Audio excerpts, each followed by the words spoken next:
and even when we make our own choices that goes against what God really desires for our lives and what God wants for our lives, He's still faithful enough to hear our cries. So He hears our cries, even if I'm sure God at this stage knows that. I mean, that's not the right solution. It's clear for Him, because his disappointment and his unhappiness, He communicates that to Samuel.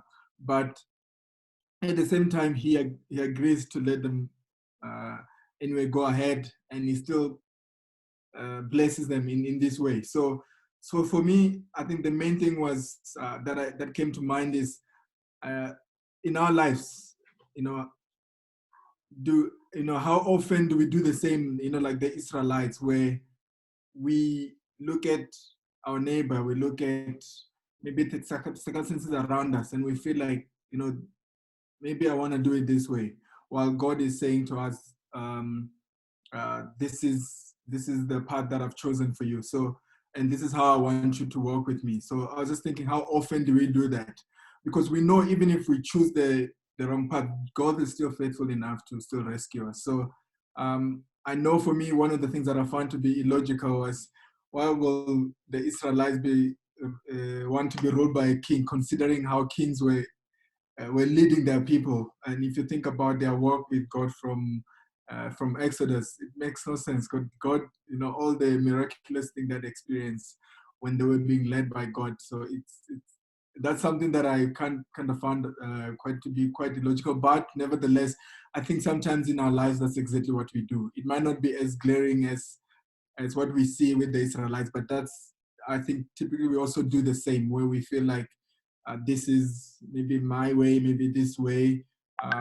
And circumstances around us make us buckle to pressure and feel like maybe we should change and do things differently.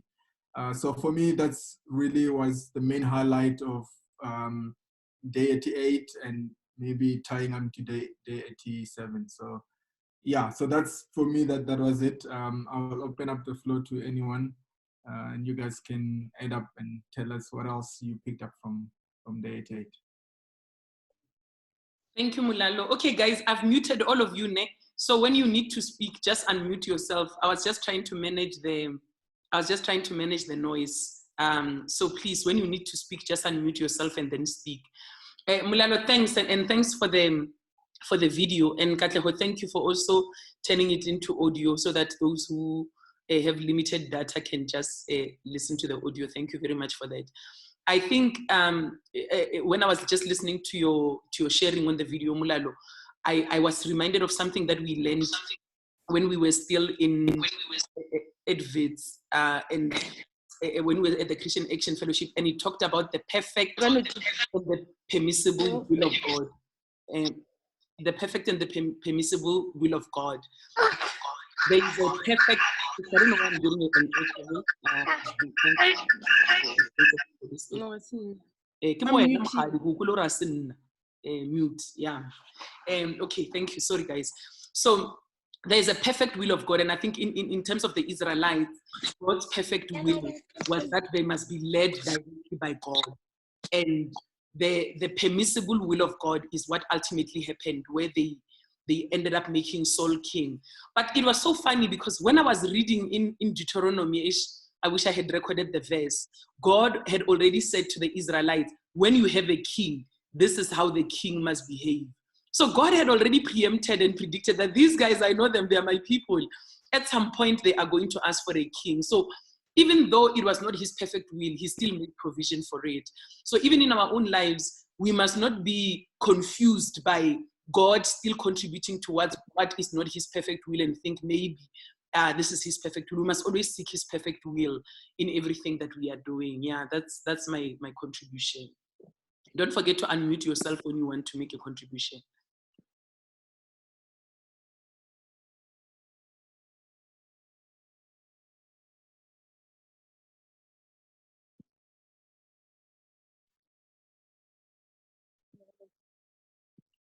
Nozo, are you saying something? There was that awkward silence. I was about to break it. So I think I'm in agreement with what Mulalo is saying. When I read this, to me, I thought of a child. When I look at, for instance, Utoriso, at times when she wants a lollipop, even when it's time to go to bed, she doesn't care what we say. She doesn't care why we don't want her to have it now and want her to have it in the morning, because we are thinking about her, but she doesn't care. She just wants what she wants. And I think what is being displayed by the children of Israel is exactly that. God is our creator. He is the one who knows best what is good for us. But for some odd reason, we have this thing of wanting what we want, irrespective of the consequence or of the end game. And ultimately, that's where the problem becomes. You see, what God is displaying here is that He will always teach us in two ways. One, it will be by instruction. And if it's not instruction, because if it is disobey the instruction, then it will be by experience. And I think for me, the sort of issue that I have, I kind of have a bit of an issue with God, because even with His foreknowledge of what's to come, He still allows it. You would expect a God who says, because I know this is wrong for you, I'm putting my foot down and you're not getting it. Because at the end of the day, when things go south, you will come back to me and cry over the very same thing that I tried to stop you from. But because there's a God that has allowed us free will, you see, then He allows them the king. And He's just waiting. It's like, I'm just looking at the clock because I know the train is now, it's not going to be late. I know what's coming. I know how this guy's going to break you. I know how this guy's going to hit you. And I know how you guys will have to put your tail between your legs and come back to me in prayer to ask me to get you out of this mess. So I think for me, what really stood out there was the concept of saying, for us as individual and corporately, can we be able to truly grasp the heart of God and understand what is it that He wants for us over and above what we want for ourselves? Because Tina will operate from a point of limited knowledge. You see, his vantage point is greater than ours. He knows best what's good for us because He's the one that created us. We want what we want based on our limited knowledge of where we are at the time and what we think is right. But ultimately, He's the one that knows more what is good for us.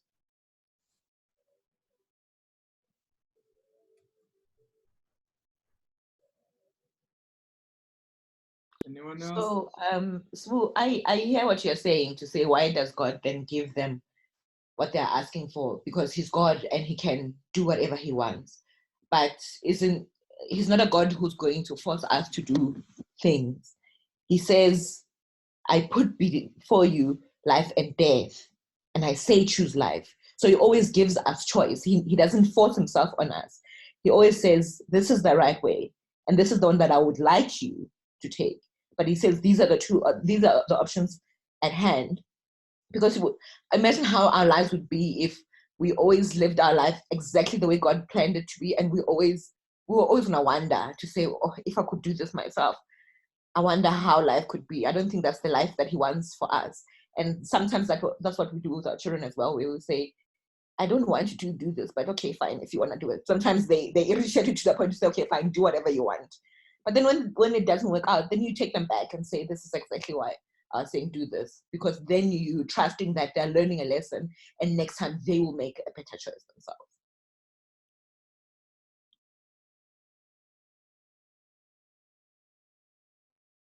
Hi. Okay, so my contribution towards it, is that, like, I could not help but see how they were comparing themselves with other nations around them. So they kept saying, like, we want a king like the others around us. So what sort of came out to me is that we need to understand that God will not work the way we see things or the way our mind, our capacity. His ways are higher than ours, and how He sees things will be completely different. And we need to be willing to humble ourselves and submit to the fact that it will not make sense if we use our own minds. But that's sort of what came out for me, that comparison is where things went wrong in the first place. Because if they really understood what he really is to them. And they because really a king, and then worst part, they're even told what this guy is going to do to them. He's going to take your wives, your slaves, your this, your that, marabona, and they were still on it. So yeah, I guess it's that using their carnal minds to figure things out instead of taking it higher to God's level. That's me. Thank you, Naza. Anyone? Fana?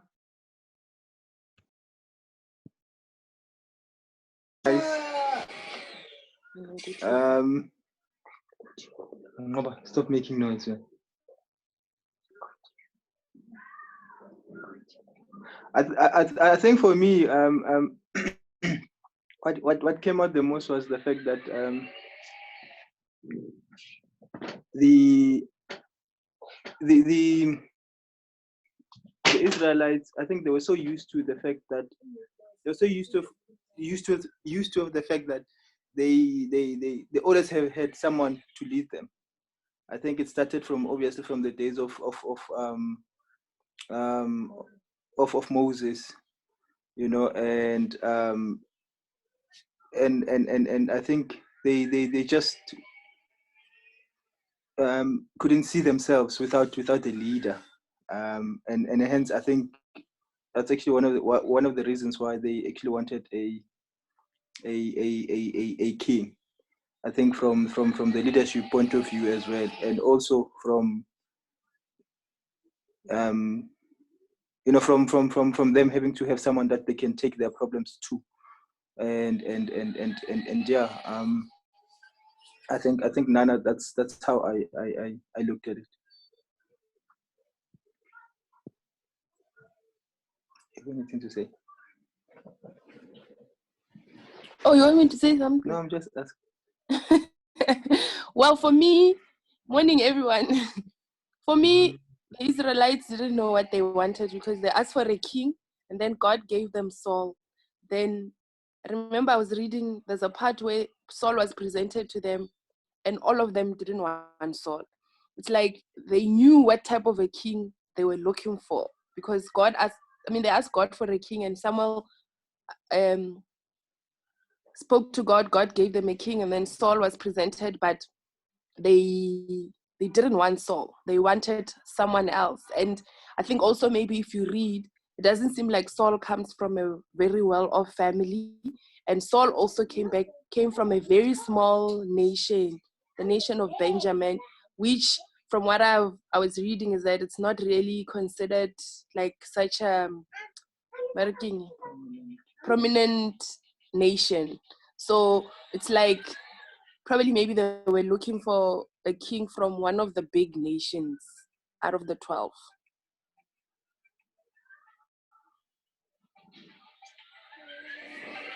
Okay, Kish was actually very rich, Mohadi. 1 Samuel 9 verse 1 says there was a wealthy, influential man named Kish from the tribe of Benjamin. So, but you are right in saying that Benjamin was a very small tribe, and I think their expectation was not that their king would come from such a small tribe. So, but I just want to share a little bit on what Samuel said when he left. In 1 Samuel chapter 12 from verse 2, it says, your king is now your leader. Okay, 1 Samuel chapter 12 verse 2. Your king is now your leader. I stand here before you, an old gray-haired man, and my sons serve you. I have served as your leader from the time I was a boy to this very day.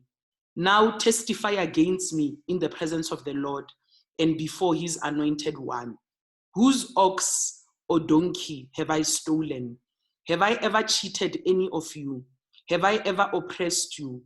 Have I ever taken a bribe and perverted justice? Tell me, and I will make right whatever I have done wrong.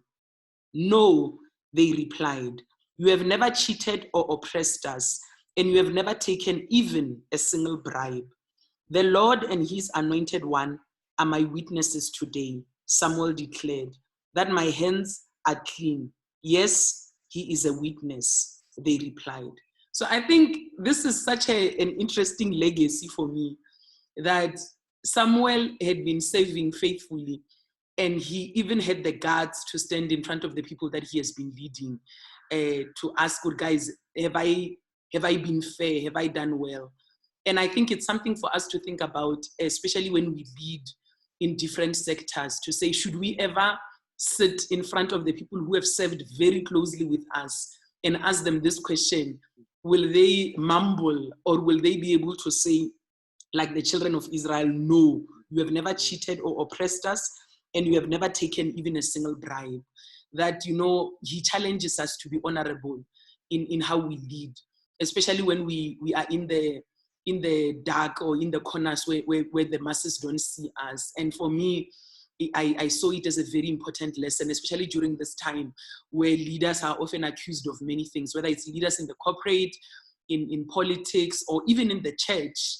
They are accused of a whole lot of things. So can we stand before the people we serve and ask them these questions and actually get a good answer?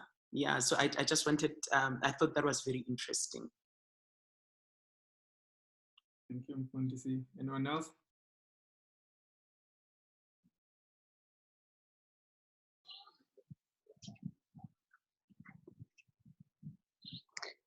Mateo? Okay. I think there's something I was reading also just now from chapter 10. At first, obviously, the Israelites wanted a king, and Samuel was somehow forced, right? And there's something interesting that Saul does, I think, for chapter 10. When Saul was supposed to come through, I think he ran away. He was hiding, you know. And when he was hiding, you ask yourself, was he hiding because he felt, maybe I'm not good enough to be a king? Or was he hiding because of, obviously, maybe that's the same thing to say, maybe the shoes that I'm supposed to fill are too big for me? And I think the following day, I think day 89, somehow shows, or maybe Saul I could say, maybe for now to say, was not more of a suitable king because of the actions and everything else that he decides on, you know. So it's a question that I was asking myself again, Huri, the motive, you know, especially what Pastor Manche just mentioned now, Huri. Do we always check our motives in us being leaders in what we do? And I think it will somehow expose ourselves, Huri. Initially, do we have right motives? And I'm just going to make a very practical example about even with the situation that's happening right now.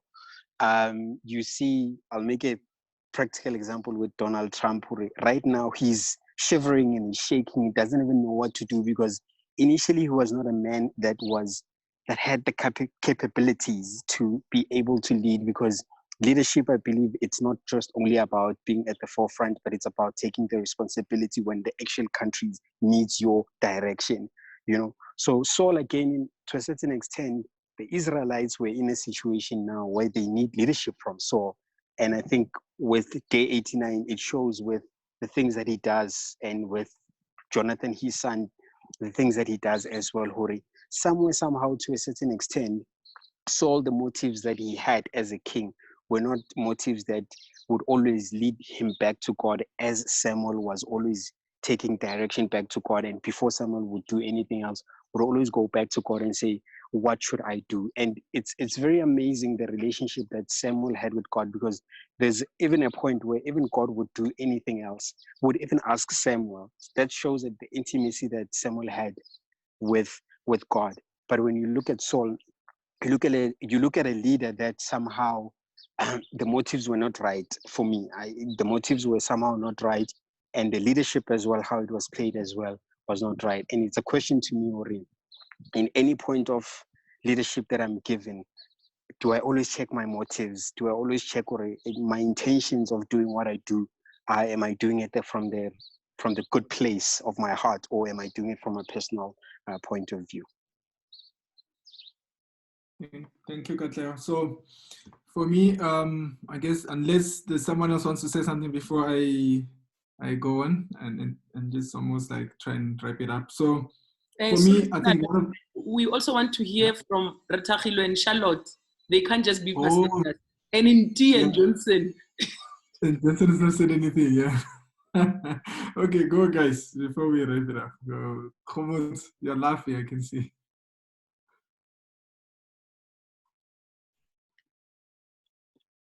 Hi everybody. So for me, one thing that continues to be constant in the book of Samuel, despite the rebelliousness of, or rather the children of Israel wanting to have their own leader, wanting to have their own king and all that, is that although it was not what God intended, God gives them a promise to say, if you will fear the Lord and serve him and listen to his voice and not rebel against him, his hand will be upon you. And but if you not listen, then he will be against you, etc., etc. I think this, for me, tells me something that is very unique, that keeps coming over and over, that irrespective of where we are in life, whether we have lost our way or and we are coming back, the key factor is that we must fear, we must serve, and we must listen.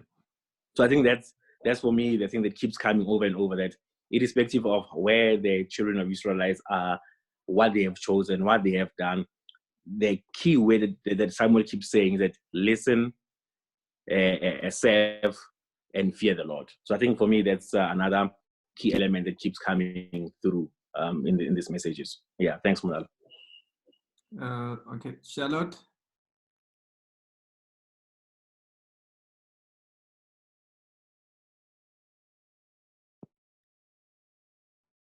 Hello, Charlotte, are you there?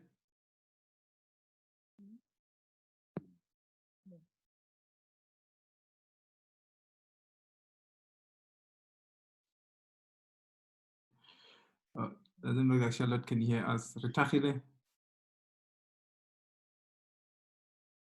Okay. Yeah, they don't seem to be hearing us. So I think for me, in closing, I just want to mention a few things in closing. I think, first of all, I just want us to acknowledge the difference between the way the Israelites were led and the way, of course, the neighboring nations were led. I think you guys are aware of the fact that even, I think I'm sure you've heard this in ancient sort of English when they speak, that the king will be called my lord. So when the Israelites were being asked to be led by a king, you must realize that it is not the same sort of leadership they were requesting for as the leadership of Samuel. Because Samuel, first of all, he was almost like just a conduit between him, the children of Israel and God. While what they were requesting for now is to have someone being the Lord over their lives. I mean, that's something completely different from the leadership we're talking about, from Moses to Eli. So first of all, this is a leadership that requires, of course, a human being to stand and be Lord over the nation of Israel, which is, of course, a very big ask in a way from a man. I think you are right. I think Katle was right to say even Saul himself was quite shaken about this request. He does mention to say, I come from, of course, the Benjamins, but not only that, but I come from a very small clan. So he's realizing the magnitude of what they're actually requesting. So something very, very big. And it's something that to this point, the Israelites have not had. They've only had God leading them. So basically, Moses and Samuel and any of the previous, they never did anything without asking God. So here's going to be a man that was going to be able to use his own discretion to lead the nation. He was going to have his own discretion to tell them how to behave, what to do. I know God he poured out his spirit to prepare his heart, because this man was going to have to use his own heart, his own human will, and his own mind to decide where he how he drives the nation of Israel. So this is a really big ask. And of course, in today's world, it's just telling us that, of course, if we're purely going to depend on our own carnal minds and our own wisdom, of course, it's going to be very limited. This is why we need God to be the Lord of our lives. of course, it does not mean that we can't make decisions of our life, but we need God to direct us. So that's the one thing. The other thing that I actually wanted to close off with was the pastor was already going there in Samuel, in chapter 12, in 20. This is when Samuel was doing his farewell to them. So at the end, of course, after he said, "Okay, have I ever wronged you? Have I ever stolen from you?" At the end, he says he calls on God to be his witness, and he calls for God to witness. And when God does that, he basically thunder comes off, and then everyone gets so shaken. But Samuel says this in verse 20. He says, "Do not be afraid." Samuel replied, "You have done all this evil, yet do not turn away from the Lord, but serve the Lord with all your heart." And I think for me, this is really the key, is to say, even when we get to the point in our lives where we disobey, the one thing that is key is that we must not turn away from God. We must never turn away from God. Irrespective of what evil, how we disobey, we must never turn away from God. And I think for me, that's key. And I mean, at this stage, of course, when he's saying this, Saul is still king, but he's just telling them that one thing that is key is that whatever is going to happen, however they continue their lives, one thing they must never do is turn away from God. For me, this is really the key. And of course, this is how we must look at it, because the very same thing that the Israelites were doing, that's how we do in our daily lives when we make decisions about where to go, what to do, how to turn. One thing that we must always be cognizant of is the fact that only when God is Lord over every decision and every step we take will those steps be completely fruitful in our lives. So for me, this is really, in closing, what I wanted to say on my side. Of course, I can open it up for anyone else to say any closing thought. Okay.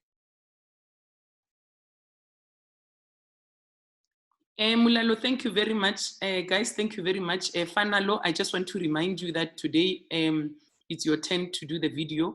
And I think throughout the day, let us please continue to pray for our health workers, and especially our very own. Other than Brenda, is there anyone else? It's just Brenda, ne? She's on the front line. Let's continue to pray for her. Thank you very much. Let me close in a word of prayer. Heavenly Father, we thank you for this time that you have given us. We thank you for reminding us that we must always pursue your perfect will. We thank you for reminding us that regardless of what happens in our lives, we must continue to serve you, not just serve you, but to serve you with all of our hearts. Thank you for this time, Father. Thank you for giving us this time of fellowship. We appreciate it. We honor it. Thank you for everyone who is here and for everyone who wishes to be here, that you may also make a way for them to be here. In Jesus' name, we thank you and we bless you. Amen. Okay, guys. Bye-bye. Don't forget your kids at 10 o'clock. Oh, yes. Who's bringing their kids? Raise your hand if your kids will be here. Oh, Ritachilo, finally. Okay, thank you, guys. See you at 10 with our children.